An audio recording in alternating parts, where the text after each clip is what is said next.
ಮಾಡ್ರಿ. ಒಂದು car 1 litre ಪೆಟ್ರೋಲಿಗೆ 20.2 ಕಿಮಿ ಓಡುತ್ತದೆ. 30.5 litre ಪೆಟ್ರೋಲಿಗೆ ಓಡುವ ದೂರ ಎಷ್ಟು? ನೀವು ಮಾಡ್ತೀರಿಲ್ಲ ಸರಿಯಾಗಿ ನೋಡ್ಬೇಕಲ್ಲ, ಗಣಿತ ತಿಳ್ಕೊಂಡ್ರಿ ಇಲ್ಲೋ. ನಿಮ್ಮ ದಶಮಾಂಶ ಗುಣಾಕಾರ ಬಂದರೆ ಈ ಲೆಕ್ಕಗಳು ತಾವೇ ಬರ್ತಾವೆ, ತಿಳಿತಲ್ಲ. ಎಲ್ಲರೂ ಬೋರ್ಡ್ ಕಡೆ ನೋಡ್ರಿ, ಲಕ್ಷ ಕೊಟ್ಟು ನೋಡ್ರಿ. ಯಾಕಂದ್ರೆ ನಾ ಬರ್ತೀನಂದ್ರೆ, ಯಾಕಂದ್ರೆ ವಿಡಿಯೋ ದೊಡ್ಡ ಹೋಗ್ತಾವೆ, ಪಟ್ನ ನೀವು ಮ್ಯೂಟ್ ಮಾಡಬೇಕು. ಮ್ಯೂಟ್ ತೆಗೀರ್ಲಾರ್ದು ಹಂಗೆ ಕೂತ್ರಿ ಅಂದ್ರೆ ನಾ ಬಂದು ಗಣಿತ ತಿಳಿಸ್ತಾನೆ ನೋಡ್ರಿ. 30.5 ಲೀಟರಿಗೆ 30.5 ಲೀಟರಿಗೆ ಓಡುವ ಒಟ್ಟು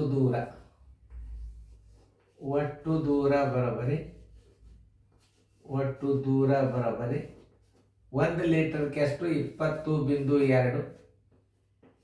ಎಷ್ಟದ ಲೀಟ್ರ? 30 ಪೂರ್ಣಾಂಕ 1/2 30.5 ಲೀಟರಿಗೆ ಬರೋಬ್ಬರಿ ಎಷ್ಟು ಹೋಗ್ತದೆ?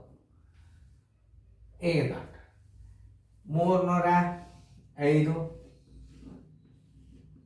ಗುಂಡ್ಲೆ 202. ಎಷ್ಟು ಸರಳದ ನೋಡ್ರಿ. ಈಗ ಲಕ್ಷ ಕೊಟ್ಟು ನೋಡ್ರಿ. 2 5 10, 2 3 6. ನೋಡ್ರಿ ಇನ್ನೊಂದ್ಸಲ ನೋಡ್ರಿ. 2 5 10, 1 10ಕ್ಕೆ 10 ಇಟ್ಟು 0 ಬಂತು. 2 3 6 ಗುಂಡ್ಲೆ ಒಮ್ಮೆ 2 ಅಂಕಿ ತೋರಿ 25 100 ಎಲ್ಲ ಬಂತು. 1 2 ಇಡ್ಬೇಕು, ಯಾಕಂದ್ರೆ 2 ಅಂಕಿಯಲ್ಲಿ ನೀವು ತಗೊಂಡಿರಿ, ಅಥವಾ ಹಿಂಗಿಟ್ರು ಬರ್ತದೆ. 25 100 ಈ 0 ಸಂಬಂಧ 0 ಇಡ್ರಿ, ಈ 0 ಸಂಬಂಧ 1 ಇಡ್ರಿ, 1 ಕೈಗಡ ಇಡ್ರಿ.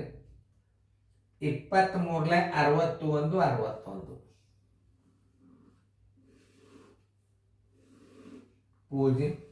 0 1 6 1 6 6 16 10 2 ಸ್ಥಾನ ಬಿಟ್ಟು ಬಿಂದು.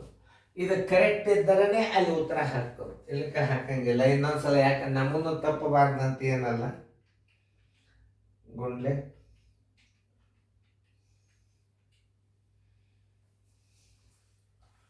ರೈಟ್ 616.10 ಕಿಮಿ.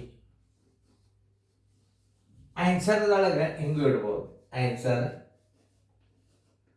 616.1 ಕಿಮಿ. ಮುಂದಿನ ಸಂಧಿ ದಶಮಾಂಶದ ತೆಗೆದಿಟ್ಬಿಡ್ರಿ ಏನು, ಅಥವಾ 6 ಅಂತ ಹಾಕಿರ್ತಾನು. 616.10 ಕಿಮಿ. 10 ಕಿಮಿ ಅಂದರೆ ಇನ್ನೊಂದು 0 ಕೊಡ್ಬೇಕಾಗ್ತದೆ ಇಲ್ಲಿ. ಹಿಂಗೆ ನೋಡ್ರಿ, ಇಷ್ಟ ಅರ್ಥ ಮಾಡ್ಕೋದು. ಇದು ಹಿಂಗೆ ಕೊಟ್ರು ಉತ್ತರ ಕರೆಕ್ಟೇ, ಮತ್ತು ಹಿಂಗೆ ಉತ್ತರ ಕೊಟ್ಟರೆ ಮ್ಯಾಲಿನ 0 ತೆಗೆದು ಇಟ್ಟಿರ್ತಾನಂದ್ರೆ ಇನ್ನೂ ಮುಂದೆ 0 ಅಂತ ಅರ್ಥ. ಇದನ್ನು ಯಾರು ಕರೆಕ್ಟ್ ಮಾಡಿರಿ ಅವ್ರು ರೈಟ್ ಹಾಕೊಡ್ರಿ. ನಿಮಗೆ ಇಂಥ ಗಣಿತಗಳು ಮಾದರಿಗಳು ಬರ್ತಿರ್ತಾವ, ಅದನ್ನು ನೀವು ಮಾಡ್ಬೇಕು. ಯಾಕಂದ್ರೆ ಗುಣಾಕಾರ ಬರ್ತಾವಂದ್ರೆ ಒಂದೇ ಗಣಿತ ಮೇಲೆ ಇದು ಎಕ್ದಮ್ ಸಾದಾ ಗಣಿತದ, ನೀವು ಮಾಡ್ತೀರಿ. ಮುಂದಿನ ಗಣಿತ ನೋಡ್ರಿ, ಚೆಂದಾಗಿ ಬಿಡಿಸ್ಕೊಡ್ರಿ.